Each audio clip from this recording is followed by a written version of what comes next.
இன்னைக்கு நான் 2022 வருஷம் ரிலீஸ் ஆன த காஃபி டேபிள் அப்படின்ற ஒரு படத்தோட கதையை தான் சொல்ல போறேன். இந்த படத்தோட பொன்லைன் பத்திலாம் பேசாம நேரா படத்தோட கதைக்குள்ள போயிடலாம். அதுக்கு முன்னாடி உங்களுக்கு இதயம் ரொம்ப பலவீனமா இருப்பீங்கன்னா இந்த படத்தை பாத்துறாதீங்க. ஆனா நான் சொல்ல போற வீடியோ மட்டும் கேட்டுக்குங்க. இன்னைக்கான வீடியோக்குள்ள நீங்க போறதுக்கு முன்னாடி யாரெல்லாம் இது வரைக்கும் நம்ம சேனலை சப்ஸ்கிரைப் பண்ணாம பார்த்துட்டு இருக்கீங்களோ சப்ஸ்கிரைப் பண்ணி பக்கத்துல ஒரு பெல் பட்டியும் சேர்த்து கிளிக் பண்ணிக்கிங்க. டெலிகிராம்ல ஃபாலோ பண்ணாதவங்க ஃபாலோ பண்ணிக்கிங்க. வாங்க இன்னைக்கான வீடியோக்குள்ள போயிடலாம். இந்த படத்தோட தொடக்கத்திலே ஒரு பொண்ணுக்கு 20 வருஷம் கழிச்சு ஒரு குழந்தை பிறக்குது. அதுவுமே ஆண் குழந்தை. பிறந்த கொஞ்ச நாள் கழிச்சு புருஷன் பொண்டாட்டி புள்ள 3 பேருமே ஒரு பர்னிச்சர் கடைக்கு போறாங்க. அங்க போன கடுத்தது ஹீரோ ஒரு டேபிளை காட்டி எனக்கு இந்த டேபிள் தான் வேணும் அப்படின்ட்டு அடம் பிடிச்சிட்டு இருக்கான். அந்த டேபிளை பாக்குறதுக்கு பிரம்மாண்டமா கிடையாது, அவரேஜா தான் இருக்கு. ஆனா அந்த டேபிள் தான் அவன் வேணும்னு சொல்லி அடம் பிடிக்க அவனுக்கு ஏத்த மாதிரி அந்த கடைக்காரனும் எப்படியாச்சும் இந்த பொருளை விற்கணும் அப்படின்றக்காக நீங்க சூப்பரான ஒரு பொருளை தான் தேர்ந்தெடுத்திருக்கீங்க. இந்த ஒரு பொருள் வந்து பாத்தீங்கன்னா எங்க கடையிலே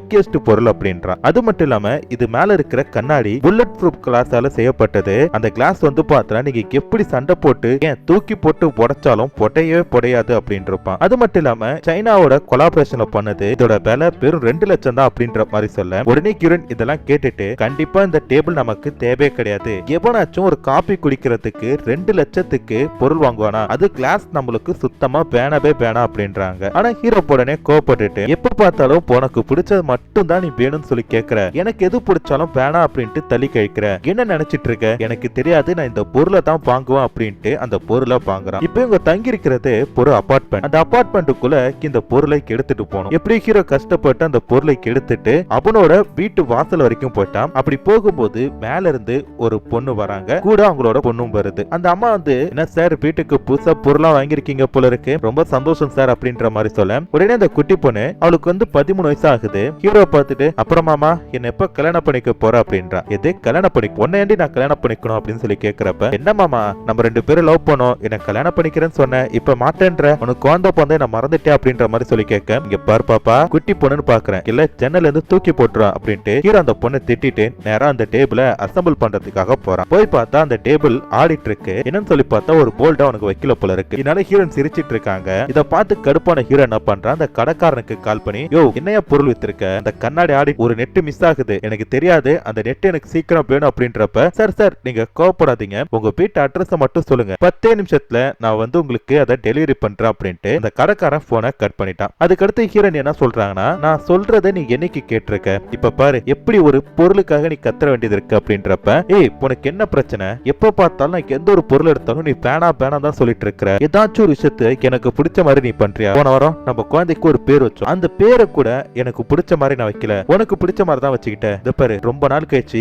என் தம்பி வீட்டுக்கு வரான், அவனுக்காச்சும் ஏதாச்சும் நல்லதை செஞ்சு தரியா அப்படின்னு சொல்லி கேட்க சரி உன் தம்பிக்கு என்ன பிடிக்குமோ நீயே சொல்லு, அதை நான் வாங்கிட்டு வரேன் அப்படின்ட்டு ஹீரோன் சொல்றாங்க. அவன் ஹீரோ என்ன சொல்றானா, ஆடு மாடு மீன் கோழி என்ன நேரம் கிடைக்குமோ அதை எல்லாத்தையும் வாங்கிட்டு வா அப்படின்றப்ப ஹீரோன் சிரிச்சுட்டு சொல்றாங்க, உன் தம்பி எப்பயோ வெஜிடேரியன் மாறிட்டான், அது உனக்கு தெரியாதா அப்படின்றாங்க. ஆமா ஹீரோட தம்பியோட ஒய்ஃப் வந்து பார்த்தா வெஜிடேரியனா மாறி இருக்காங்க. அந்த ஒரு காரணத்தால அவருமே வந்து பார்த்தா வெஜிடேரியனா மாறி இருக்காரு. சோ நான் கீரை தான் வாங்கிட்டு வர போறேன் அப்படின்றப்ப என்னமோ பரதேசி போய் குடும்பத்தோட மானத்தை வாங்கிட்டான், கீரை வாங்கிட்டு வந்து சமைச்சிரு அப்படின்ற மாதிரி சொல்றாங்க. இப்ப ஹீரோயின் கிளம்ப போறப்ப அவங்க குழந்தைய அவங்க ஹீரோ கிட்ட கொடுத்துட்டு புள்ள கம்முன்னு தூங்கிட்டு இருக்கான், டிஸ்டர்ப் பண்ணாத அப்படின்ட்டு கதவை வேகமா அடிச்சு சாத்துறாங்க. இந்த அதிர்ச்சியில அந்த குழந்தை அழுக்க ஆரம்பிச்சிட்டு, பாத்தியா உங்க அம்மா கறிக்கு என்ன வேலை பண்ணிருக்கான்ட்டு, எனக்கு தெரியும் அவன் இந்த மாதிரி தான் பண்ணுவான், சரி தங்க அழுகாதீங்க, அப்பா கிட்ட பாங்க, ஏண்டி தங்க அழுகுறீங்க, அம்மா இப்படி பண்ணிட்டாளான்ட்டு, அம்மா கருவே கிடையாது தங்கம், அப்பா பாருங்க அப்பா உங்க மேல எவ்வளவு பாசமா இருக்கேன் அப்படின்ட்டு ஹீரோ என்ன பண்றாரு, அந்த குழந்தை கொஞ்சிட்டு இருக்கிறாரு. கொஞ்சிட்டு அவர் அந்த டேபிள்ல வைக்கிறாரு. கொஞ்ச நேரத்துல அந்த இடம் எல்லாமே ரத்த கலரி ஆகுது. அந்த டேபிள் வீழ்ந்து அந்த குழந்தை கிறந்து போயிருக்கு, தலை 2 துண்டா போயிட்டு. இதை ஹீரோவால இமேஜின் கூட பண்ணி பார்க்க முடியல. ஏன்னா 20 வருஷமா அவருக்கு குழந்தை இல்ல, ஆனா அந்த குழந்தை இப்ப இறந்து போயிடுச்சு அப்படின்ட்டு நினைக்கிறப்ப ஹீரோட மனசெல்லாம் வந்து பார்த்தா ரொம்பவே ஒரு மாதிரி பரபரப்பாகுது, அழுக ஆரம்பிக்கிறாரு. இது எதுவுமே தெரியாம ஹீரோனுக்கு என்ன பண்றாங்க, வீட்டுக்கு வர விருந்தாடிக்காக பாயிண்ட் வாங்கிட்டு இருக்காங்க. அப்படி அவங்க அந்த பாயிண்ட் வாங்கிட்டு இருக்கிறப்ப ஹீரோனை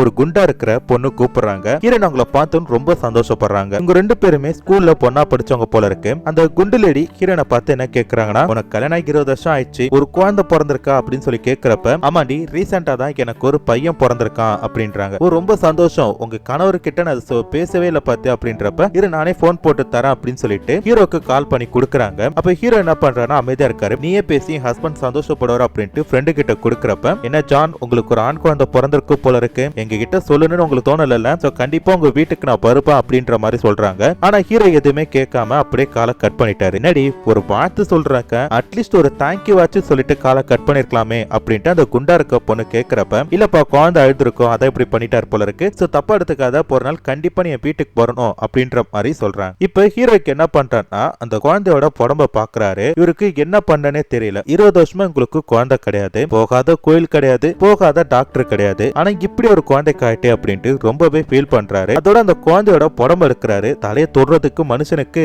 தைரியம் கிடையாது. அந்த உடம்பு எடுத்துட்டு சுத்தப்படுத்தி டபெல்லாம் போட்டு அதுக்கு டைப்பர் மாட்டி விட்டு எப்படி அந்த தொட்டில குழந்தை படுத்து இருந்துச்சோ அதே மாதிரி படுத்து வைக்கிறாரு. அதுக்கடுத்து அந்த வீட்டுல இருக்கிற பிளட் எல்லாம் சுத்தம் பண்ணலாம் அப்படின்னு சொல்லிட்டு என்ன பண்றாருன்னா வீட்டுல ஏதாச்சும் டிஜெக்டன்ட் இருக்கான்னு சொல்லி பாக்குறாரு. பொண்ணுமே கிடையாது. அதனால என்ன பண்றாரு, நேரா போயிட்டு அந்த ஆன்டி இருக்காங்களா, அந்த 13 வயசு குழந்தையோட அம்மா, அவங்க வீட்டோட கதவை தட்டுறாரு. கரெக்டா அந்த குட்டி பொண்ணு தான் வந்து, என்ன அங்கிள் எப்பயுமே நான் தான் உன்னை தேடி வருவேன், நீ என்னமோ என்ன தேடி வந்திருக்க, என்ன சம்திங் அப்படின்னு சொல்லி கேட்கிறப்ப டக்குன்னு அந்த பொண்ணோட அம்மா வந்துட்டு, என்ன ஜான் என்ன வேணும், ஏன் உடம்புல ரத்தமா இருக்கு அப்படின்றப்ப, இல்ல வீட்டுல ஒரு டேபிள் வாங்கினேன், அந்த டேபிள் செட் பண்றப்ப அது உடஞ்சு போயிட்டு அதனால உடம்பு முழுக்க காயம் வந்துட்டு வீட்டுல துடைக்கலாம்னு சொல்லி பார்த்தா எந்த ஒரு டிஜெக்டன்ட் இல்ல, சோ நீங்க வச்சிருந்தீங்கன்னா கொடுங்களேன் அப்படின்ற மாதிரி சொல்ல, சரின்ட்டு அவங்க என்ன பண்றாங்கன்னா அதை எடுத்து கொடுக்குறாங்க. உடனே ஒரு அந்த ரூம்குள்ள போறப்ப டக்குன்னு அந்த கடைக்காரன் வந்துட்டான், டேபிள் கடைக்காரன். சார் தெரியாதனமா அந்த இதை மிஸ் பண்ணிட்டீங்க, பரவாயில்ல சார், என்ன சார் ரொம்ப சந்தோஷமா இருக்கீங்க போல இருக்கு, நான் தான் சொன்னல அந்த டேபிள் அப்படி ஒரு அதிர்ஷ்டமான டேபிள் சார்னு, வீட்டுக்கு வந்து சந்தோஷத்துல இருக்கீங்க போல இருக்கு அப்படின்றப்ப, ஆமாண்டா சொட்ட மயிராண்டி போடா அப்படின்ட்டு அவனை துரத்தி விட்டுட்டு ஹீரோ கதவை சாத்திட்டாரு. இப்ப அந்த வீட்டுல இருக்க பிளட் எல்லாத்தையும் தொடச்சிட்டு இவரும் கைக்கு அடிப்பட்டதுக்கு மருந்தெல்லாம் போட்டுட்டு குளிச்சுட்டு என்ன பண்றாரு, அமைதியா உட்கார்ந்து இருக்கிறாரு. கரெக்டா அந்த இடத்துல கிரண் போறாங்க. ஹீரோ பார்த்தோம், என்ன கையில அடிபட்டு இருக்கு, நீ ஒரு மாதிரி இருக்கீங்க அப்படின்னு சொல்லி கேக்குறப்ப, இல்ல அந்த டேபிள் இருக்குல்ல அது உடஞ்சிச்சு அப்படின்ற மாதிரி சொல்றாரு. கிரண் சிரிச்சிட்டு, நான் தான் சொன்னேன்ல அப்ப வந்து நல்லா யாராச்சும் ஏமாளி பார்த்தா இதை கட்டிடலாம்னு சொல்லி பார்த்தேன், நீ ஏன் போய் பாண்டடா மாட்டிக்கிட்ட, என்ன பண்றது ஒரு அப்படின்ற மாதிரி சொல்லிட்டு இருக்காங்க. சரி குழந்தை என்ன பண்றான், நான் போய் பாக்குறேன் அப்படின்றப்ப, இல்ல அவன் வந்து பார்த்தனா ரொம்ப நேரம் அழுதுட்டு இருந்தான், இப்பதான் ஜஸ்ட் ஒரு 2 மினிட்ஸ்க்கு முன்னாடி நான் தான் தூங்க வச்சிருக்கேன், எழுப்பி விட்டுறத, கிரண் ரொம்ப அழுகுறான் அப்படின்ற மாதிரி சொல்றாரு. சரின்ட்டு என்ன பண்றாங்கன்னா கிரண் சமைக்கிறதுக்காக போறாங்க. அப்போ கூடமே வந்து பார்த்தனா ஹீரோ கிட்ட கிண்டல் பண்ணிட்டே இருக்காங்க, நான் தான் சொன்னல அந்த டேபிள் பேனான்ட்டு, இனிமையாச்சும் பொண்டாட்டி சொல்ல கேட்கணும் அப்படின்ற மாதிரி சொல்லிட்டு இருக்காங்க. இப்படி இவங்க சமைச்சிட்டு இருக்கும் போது திருப்பி ஹீரோன் என்ன பண்றாங்கன்னா, என்ன குழந்தை இன்னும் தூங்கிட்டு இருக்கான், ஏய் தூங்கிட்டு இருக்கட்டுமே அப்படின்றாங்க. ஹீரோக்கு கிரண் கிட்ட உண்மையை சொல்லவும் தைரியம் கிடையாது, அந்த குழந்தைய திருப்பி பாக்குறதுக்கும் அவருக்கு தைரியம் கிடையாது. இப்படி இருக்கும் போதுதான் ஹீரோயின் வந்து ஒரு விஷயத்த சொல்றாங்க, குழந்தையோட ரூம்ல ஏதோ சத்தம் கேக்குது போல இருக்கு அப்படின்னு. ஒரு பாக்கெட் ஆக்கி கனெக்ட்ல இருக்கும். ஹீரோ என்ன பண்றாரு, சரின்ட்டு அந்த குழந்தையோட பெட்ரூம் ஓபன் பண்ணி பாக்குறாரு. பார்த்தா அந்த குழந்தையோட ரத்தம் எல்லாம் ஒவ்வொரு சொட்டை கீழே விழுந்துட்டு இருக்கு போல இருக்கு. ஆசாசியா பெத்த குழந்தையோட ரத்தம் இப்படி சிந்துது, கர்த்தரே எனக்கு ஏன் இவ்வளவு கஷ்டத்தை கொடுக்குறேன்ட்டு கடவுளை திட்டிட்டு ஹீரோக்கு என்ன பண்றானா, ஒண்ணு இல்ல அப்படின்ட்டு உட்கார்றாரு. அப்படி உட்காரும் போது ஹீரோ ஒயின் குடிச்சிட்டு இருக்கிறாரு. கரெக்டா வந்து பார்த்தனா அந்த வீட்டுக்கு ஹீரோ போட தம்பிக்காரனும் தம்பியோட பொண்டாட்டியுமே வராங்க. கரெக்ட் மாட்டோம், கண்டிப்பா உன் குழந்தைய கேட்பான், குழந்தைய போய் பார்க்க போறா, தலையிலன்னு தெரிஞ்சதும் நம்ம சாக போறோம் கடவுளே அப்படின்ட்டு கடவுள் மேல திருப்பி வந்து பார்த்தனா கோவப்படுறாரு. இப்போ இவங்க வந்து பார்த்தனா நல்லா பேசிட்டு இருக்காங்க.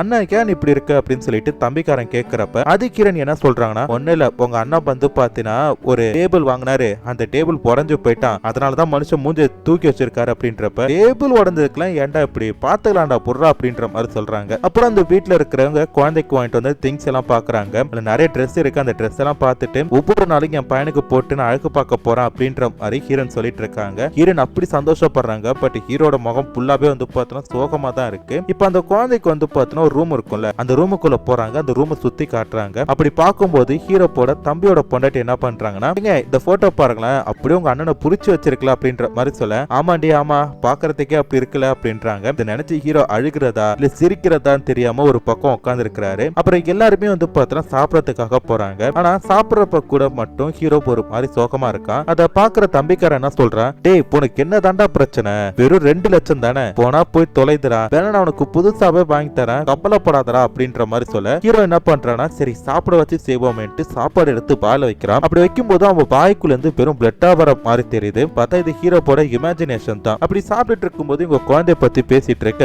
ஹீரோ என்ன பண்றான், எனக்கு ரெஸ்ட் ரூம் வருது அப்படின்ற மாதிரி சொல்லிட்டு அந்த கிடத்தை விட்டு போயிட்டான். ஆனா தம்பிக்காரனுக்கு மட்டும் அண்ணன் மேல ஏதோ ஒரு சந்தேகமா இருக்கு. அதனால அண்ணனுக்கு என்ன பண்றான் அப்படின்னு சொல்லி பாக்குறதுக்காக பின்னாடியே போறான். ஆனா அண்ணங்காரர் ரூமுக்குள்ள உட்காந்து அழுதுட்டு இருக்கிறான். பெத்த புள்ளைய ஒரு தத்திரம் பிடிச்ச டேபிள வாங்கிட்டு வந்து அது மேல வைக்க போய் அது புடஞ்சி என் புள்ளை இறந்து போயிட்டு இதை நான் எப்படி சமாளிக்க போறேன் அப்படின்ற மாதிரி சொல்ல, டக்குன்னு தம்பிக்காரன் உள்ள வந்துட்டு, இப்ப என்ன சொன்ன திருப்பி சொல்லு, இப்ப என்ன சொன்ன, டே அண்ணா என்னடா ஆச்சு சொல்றா அப்படின்றப்ப ஹீரோ நடந்த எல்லாத்தையுமே சொல்றாரு. உடனே தம்பிக்காரன் அந்த தொட்டில படுத்திருக்க அந்த உடம்ப போய் பாக்குறான். அதுல தலை கிடையாது. தலை எங்கடா அப்படின்னு சொல்லி கேக்குறப்ப அது வந்து பாத்தீங்கன்னா வெட்டுப்பட்ட இடத்துல கிடக்குது, அது எடுக்கிறது எனக்கு தைரியம் இல்ல அப்படின்ற மாதிரி சொல்றான். உடனே ஹீரோ என்ன சொல்றானா, இவ்வளவுதான்டா என் வாழ்க்கை முடிஞ்சு போயிட்டு இதோட நான் போய் சாக போறேன், என் குழந்தை இல்லாத இடத்துல எனக்கு என்னடா வேலை, 20 வருஷம் கழிச்சு பிறந்த குழந்தைடா அப்படின்றப்ப இங்க பாருண்ணா பைத்தியம் மாதிரி பேசிட்டு இருக்காத, நடந்தது நடந்து போச்சு, உனக்குன்னு அதுக்கு அடுத்த லைஃப் இருக்குடா, அண்ணி இருக்காங்க, இந்த ஒரு குழந்தை உங்களுக்கு போச்சுன்னா போகட்டும்டா, அடுத்து நிறைய குழந்தை பிறக்குண்டா அப்படின்ற மாதிரி சொல்ல ஹீரோ அதுக்கெல்லாம் வாய்ப்புலடா அப்படின்ற கரெக்டா அந்த ரூமோட கதவை யாரோ தட்டுறாங்க. பார்த்தா அன்னி கரிதா.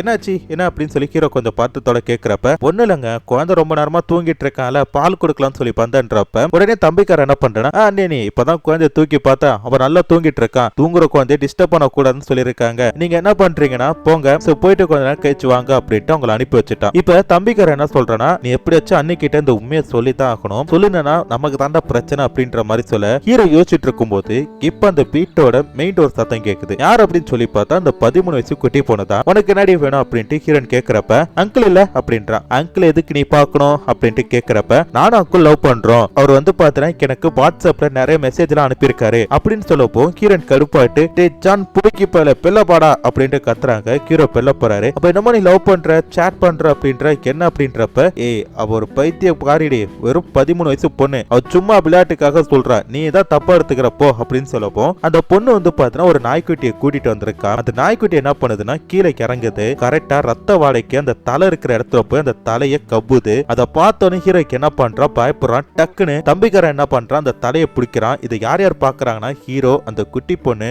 தம்பியோட ஒய்ஃப், அப்புறம் தம்பி 4 பேர் மட்டும் தான் பாக்குறாங்க. ஹீரோனுக்கு அங்க என்ன நடந்துச்சுன்னே தெரியல. ஹீரோனோட தம்பியோட ஒய்ஃப் என்ன பண்றாங்க, கொமட்டிட்டு பாந்து எடுக்கிறாங்க. உடனே ஹீரோன் கேக்குறாங்க, என்னது சொல்லு, காட்டு காட்டு அப்படின்றப்ப அனி நான் ஒரு விஷயத்த நான் சொல்லுவேன், பட் நீங்க கோவப்படக்கூடாது, அதே நேரம் நீங்க எந்த ஒரு தவறான முடிவுக்கும் போக கூடாதுன்றப்ப ஹீரோன் கிட்ட தம்பிக்காரன் நடந்த எல்லாத்தையுமே சொல்றான். ஹீரோன் அந்த குழந்தையோட உடம்ப பாக்குறாங்க. ஹீரோக்கு எவ்வளவு மன்னிப்பு கேட்டாலும் எவ்வளவு சாரி கேட்டாலும் அதுக்கு பிரோஜனமே கிடையாது. கொஞ்ச நேரம் பார்த்துட்டு இருந்தவங்க என்ன நினைச்சாங்க தெரியல, பால்கனில இருந்து அப்படியே கீழே புகுந்து இறந்து போயிட்டாங்க. இதை பார்த்துட்டு இருக்கிற ஹீரோப்பும் கொஞ்ச நேரத்திலே அவரும் சூசைட் பண்ணி இறந்து போறாரு. இப்போ அந்த வீட்டை சுத்தி கேட்கப்பட்ட போலீஸ்காரங்க நிக்கிறாங்க.